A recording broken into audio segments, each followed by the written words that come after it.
میں سمجھتا ہوں کہ شاید یہ تقریر میں نے کہیں نہ کی ہو، یہ جملے میں نے ابھی تک کہیں نہیں بولے ہوں۔ تو سنو، نماز پڑھنا بہت آسان ہے، صبر کرنا آسان نہیں ہے۔ یہاں مشکل چیز کو اللہ نے پہلے پیش کیا ہے۔ اذان کی آواز آ رہی ہے، اللہ اکبر اللہ اکبر، امام پہنچ گیا، مؤذن حی علی الصلاۃ، آؤ نماز کی طرف۔ ہم وضو بنا کر نماز کے لیے جا رہے ہیں، ابھی مسجد میں پہنچے نہیں کہ کسی نے راستہ روک کر کہہ دیا آپ کا بیٹا بہت سیریس ہے، آپ کی ماں بہت سیریس ہے، تڑپڑا رہی ہے۔ میرے بھائیو، یقین مانیے کہ ایسے موقع پر انسان کا صبر کا پیمانہ لبریز ہو جائے گا اپنا بیٹے کا جب بیماری کا نام سنے گا۔ ہو سکتا ہے کہ پھر وہ مسجد کے دروازے تک بھی نہ جائے اور وہیں سے پلٹی مار دے کہ نماز تو میں بعد میں بھی پڑھ لوں گا، قضا بھی ہو جائے گی، لیکن بیٹے کو وقت سے پہلے ہاسپٹل پہنچانا ضروری ہے۔ کہیں ایسا نہ ہو کہ ہاسپٹل لے جاتے ہوئے دیر ہو جائے اور ڈاکٹر یہ کہہ دیں کہ تم نے 10 منٹ دیر کر دی، اگر 10 منٹ پہلے لائے ہوتے تو میں بچے کو بچا لیتا۔ میرے بھائیوں، ایسے موقع پر انسان پر صبر نہیں ہوتا ہے، صبر کرنا بہت مشکل کام ہے۔ اس لیے اللہ تعالیٰ نے کہا نماز تو تم پڑھ ہی لوگے، نماز تو پڑھنا بہت آسان کام ہے، لیکن بیٹے کی بیماری، ماں کی اور باپ کی بیماری سوچ سن کر تم پہ صبر نہیں ہو سکتا ہے۔ اس لیے ایسے موقع پر صبر کا دامن تمہیں نہیں چھوڑنا ہے، اس موقع پر صبر کے ذریعے اللہ سے مدد مانگو۔ صبر، آپ کو معلوم ہے اللہ کے رسول ایک قبر کے پاس سے گزر رہے تھے، وہاں ایک عورت بیٹھی ہوئی تھی جس کا بچہ انتقال کر گیا تھا اور وہ اپنے بچے کی قبر پر بیٹھ کے رو رہی تھی۔ اللہ کے نبی نے اس سے کہا اللہ کی امانت ہے، لے لیا، چلو تم صبر کرو۔ وہ پہچان نہیں سکی کہ یہ اللہ کے رسول ہیں، اس نے کیا کہا، ارے چل جا یہاں سے۔ آ گیا صبر کر صبر کر، صبر صبر کر چلانے والا جس کی اوپر گزرتی ہے وہی جانتا ہے۔ تجھے کیا معلوم کہ میرا بیٹا مر گیا ہے، میرے اوپر کیا گزر رہی ہے، تو کیا جانے۔ اس نے محمد رسول اللہ سے یہ کہہ دیا۔ اللہ کے رسول وہاں سے چلے گئے۔ ایسی موقع پر کیا کہا جائے جب وہ اپنے بچے کی موت پر صبر نہیں ہو رہا ہے، اس سے صبر نہیں کر پا رہی ہے، وہ تنبیہ کرنا تھا کر دیا، آگے بڑھ گئے۔ بعد میں اس عورت سے 1-2 دن کے بعد کسی نے کہا تم نے جس آدمی سے یہ جملہ کہا جانتے وہ کون؟ وہ محمد رسول اللہ تھے۔ وہ اللہ کے نبی تھے جن کو میں نے یہ بولا تھا کہ ہاں۔ 3-4 دن کے بعد وہ اللہ کے رسول کے پاس آئی اور کہتی ہے مجھے معاف کر دیجئے اللہ کے نبی، میں آپ کو پہچان نہیں سکی۔ اب سنیے یہاں اللہ کے نبی کیا کہتے ہیں، اے اللہ کے رسول میں آپ کو پہچان نہیں سکی، مجھے معاف کر دیجئے، آپ نے مجھے اس دن صبر کی تلقین کی تھی، میں صبر کر رہی ہوں۔ اے اللہ کے رسول مجھے صبر آ گیا، میں نے صبر کر لیا، آپ مجھے معاف کر دیجئے، میں نے آپ سے کہا چل چل، تو کیا جانے، جس کی اوپر گزرتی وہ جانتا، مجھے صبر آ گیا۔ تو اللہ کے نبی نے مسکراتے ہوئے کیا کہا، نہیں 4 دن کے بعد صبر آیا ہے نا، نہیں، انما الصبر عند الصدمۃ الاولی، صبر تو اس وقت ہوتا ہے جب مصیبت پہنچے، اسی وقت صبر کیا جائے۔ بعد میں تو سبھی کو صبر آ جاتا ہے، 2 4 5 6 دن کے بعد، 1 ہفتے کے بعد تو سبھی کو صبر آ جاتا ہے۔ آج اگر 4 دن کے بعد تمہیں صبر آیا ہے تو کیا آیا ہے؟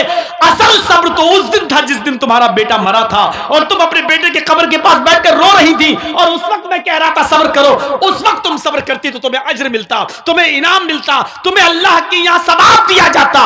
4 دن کے بعد معافی مانگ رہی ہو اور کہہ رہی ہو کیا مجھے صبر آ گیا۔ آج صبر کا کوئی بدلہ تمہیں نہیں ملے گا۔ صبر تو وہ ہے جو مصیبت کے وقت آدمی کرے، بعد میں تو سبھی کو صبر آ جاتا ہے۔ صبر کو سمجھنے کی کوشش کرو۔ صبر یہی نہیں ہے ایک گاؤں کا مکھیا ہے، پولیس اور SSP اور DM سے اس کے تعلقات ہیں، ہم غریب آدمی ہیں، اس نے پکڑا تھپڑا ہٹ اور ہم پٹ گئے، کچھ نہیں کہہ رہے ہیں اس کو، کیوں؟ مکھیا ہے، اچھے تعلقات ہیں، صبر کر لیا۔ یہ صبر نہیں ہے، یہ صبر نہیں ہے، یہ ظلم کو سہنا ہے، یہ بزدلی ہے۔ آپ نے صبر نہیں کیا، آپ کے دل میں یہ تھا اگر آج اس کے پاور کے برابر میں ہوتا یا اس کے برابر میرے پاس پیسہ ہوتا یا یہ پوسٹ میری ہوتی، تب دیکھیں یہ کیسے ظلم کرتا، تب میں اس کو بتاتا۔ آپ ظلم صبر نہیں کر رہے ہیں، آپ ظلم سہ رہے ہیں، اور ظلم کو سہنا ایک اور جرم ہے، ایک اور پاپ ہے۔ ایک اور گناہ ہے، ایک اور یہ بزدلی آپ نے. مسلمان کبھی بزدل نہیں ہوتا ہے. مسلم قوم ظلم سہنے کے لیے پیدا نہیں ہوئی ہے. آپ کے اندر غصہ ہے، ہونا چاہیے. میں نہیں کہتا ہوں کہ غصہ آپ مت ہوئیے، میں کہتا ہوں کہ اگر غصہ آپ کے اندر ہے تو اس غصے کو پرورش کیجئے، اس غصے کو پالیے. میں تو آپ کو یہ نصیحت کرتا ہوں کہ غصے کو پالیے، لیکن اس غصے کو آپ اپنے اندر پال پوس کر بڑا کریے اور یہ غصہ وہاں دکھائیے جب آپ کا بیٹا شراب پیتے ہوئے گھر پہ آئے، تب آپ کا غصہ آنا چاہیے. آپ کی بیوی بے پردہ جب بازاروں میں گھومتی ہے تب آپ کو غصہ آنا چاہیے. اس غصے کو سنبھالیے اور جہاں غصہ ہونے کی ضرورت ہے وہاں غصہ کیجئے.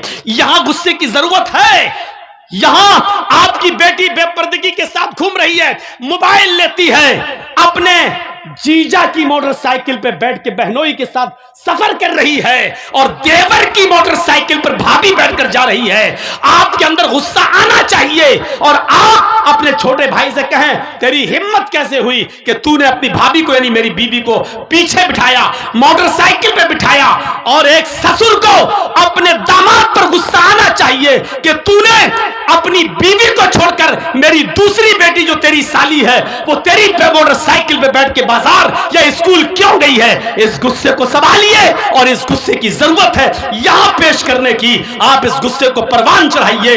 حرام ہے، حرام ہے، حرام ہے اگر کوئی جیجا اپنی سالی کو اپنی بائک پہ بٹھا کر شاپنگ کراتا ہے. حرام ہے اگر کوئی دیور اپنی بھابھی کو بائک پہ بٹھا کے شاپنگ کرانے کے لیے جاتا ہے اور یہ کہتا کہ میرے بھائی کی اجازت ہے.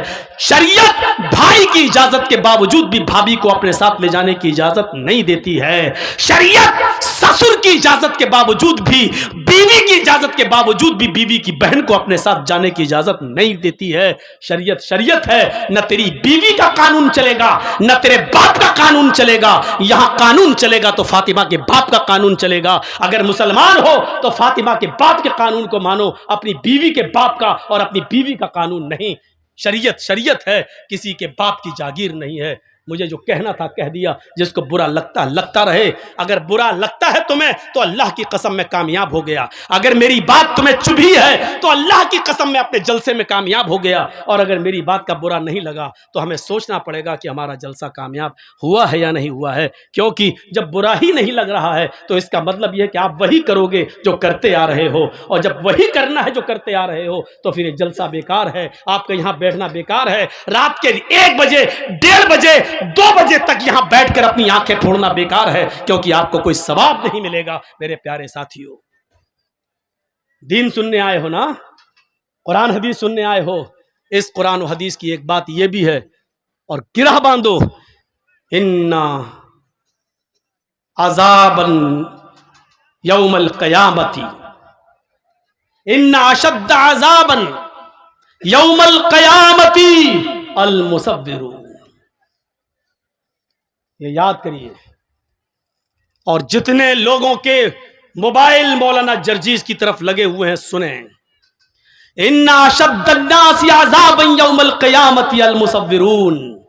قیامت کے دن سب سے سخت عذاب، سب سے خطرناک عذاب اس آدمی کو دیا جائے گا جو دنیا میں تصویریں کھینچتا ہوگا، جو دنیا میں سیلفیاں لیتا ہوگا، جو دنیا میں ایک اپنے موبائل سے، اپنے موبائل کے کیمروں سے کسی مولوی کی تصویر لیتا ہوگا یا کسی کی بھی فوٹو کھینچتا ہوگا. اِنَّا أَشَدَّ النَّاسِ عَذَابًا. میں حدیث پڑھ رہا ہوں، مسلم شریف کی حدیث پڑھ رہا ہوں.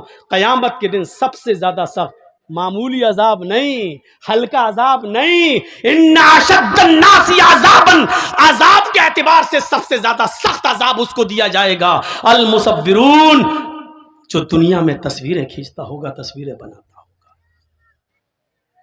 کھینچو، آؤ. میں نے کسی کو اجازت نہیں دی، اور اس کے باوجود بھی اگر کوئی میری تصویر کو کھینچ کر اپنے ساتھ اگر لیتا ہے تو وہ سن لے اور سمجھ لے، اور اس جلسے کی اس حدیث کو سنانے کے بعد بھی اگر کوئی لے گا تو وہ یاد رکھے کہ اس نے نہ قرآن کو اہمیت دی ہے نہ محمد الرسول اللہ کو اہمیت دی ہے. اس میں اور وسیم رضوی میں کوئی فرق نہیں.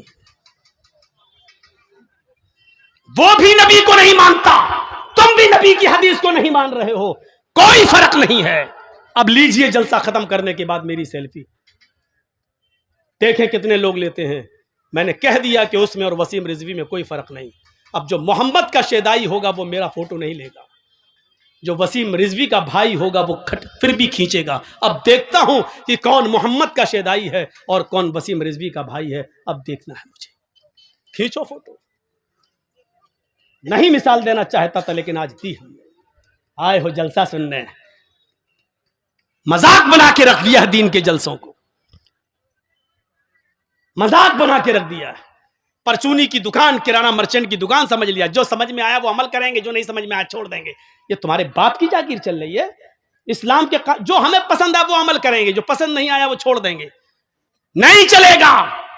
شریعت تو محمد رسول اللہ کی ناپسند کو بھی ناپسند نہیں مان رہی ہے۔ یاد ہے اللہ کے رسول کا معمول تھا، عصر کی نماز پڑھ کے آپ اپنی ساری بیویوں کے گھر جاتے تھے تھوڑی تھوڑی دیر کے لیے۔ آپ کی جتنی بیویاں موجود تھیں ان کے گھر جاتے تھے، اور حضرت زینب کے گھر تھوڑا زیادہ بیٹھ جاتے تھے۔ کیوں؟ کہ کسی جگہ کچھ ملتا نہیں تھا، اور زینب کیا کرتی تھیں، جو آپ کی بیوی تھی زینب بنت جہش، وہ کیا کرتی تھیں، ان کے پاس شہد تھا تو شہد کا شربت بنا کر اللہ کے نبی کو پلاتی تھی، تو بھوکے رہتے تھے، نہیں ملتا تھا۔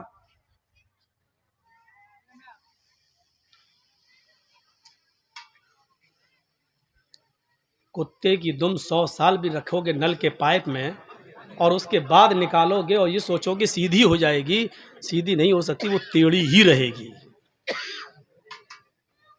بالکل کتے کی دم سیدھی نہیں ہو سکتی ہے۔ ایسے ہی اتنا کہنے کے بعد بھی اس کا ضمیر دیکھو وہیں سے اٹھ رہا ہے، لگ رہا ہے مودی کا باپ ہے، کوئی پرواہ نہیں۔ ارے جب اتنا پیشاب لگتا ہے تو بیٹھتے کیوں ہو؟ اب اللہ جانے پیشاب کرنے گئے ہو یا موبائل پہ بات ہو گئی ہے، فلاں جگہ ملیں گے، سب یہاں ہیں۔ بیٹا جس اسکول میں تم پڑھتے ہو اس کا ہیڈ ماسٹر رہ چکا ہوں میں۔